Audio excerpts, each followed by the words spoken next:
நம்ம இன்னைக்கு வீடியோவில் கனடாவில் விற்கிற இந்தியன் ஸ்நாக்ஸ் அண்ட் அதோட ப்ரைஸஸ் தான் பார்க்க போகிறோம். இன்றைக்கி நம்ம இந்தியன் ஸ்நாக்ஸ் வாங்குறதுக்கு வால்மார்ட் தான் வந்திருக்கும். பட் இப்போ நீங்கள் பார்த்துட்டு இருக்கிற லேன் வந்து பார்த்திங்கன்னா வந்து இன்டர்நேஷ்னல் ஸ்நாக்ஸ் லேன். இங்கே இன்டர்நேஷ்னலாக அவைலபிளாக இருக்கிற எல்லா ஃபேமஸான ஸ்நாக்ஸுமே கிடைக்கும். பட் கெஸ் வாட், இங்கே உங்களுக்கு இந்தியன் ஸ்நாக்ஸ் இருக்காது.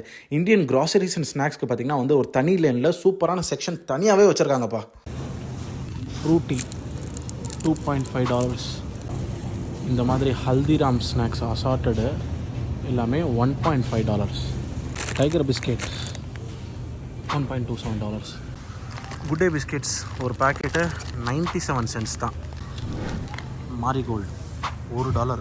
குர்குரே $1.27. டேஸ் தான் கொள்ளை அடிக்கிறானுங்க, $3 தான். 50-50 வெறும் 65 cents தான். ப்ரைஸஸ்லாம் கொஞ்சம் அதிகம் தான். இதில் உங்களோட ஃபேவரட் ஸ்நாக்ஸ் என்னன்ட்டு கமெண்ட்டில் சொல்லுங்கள்.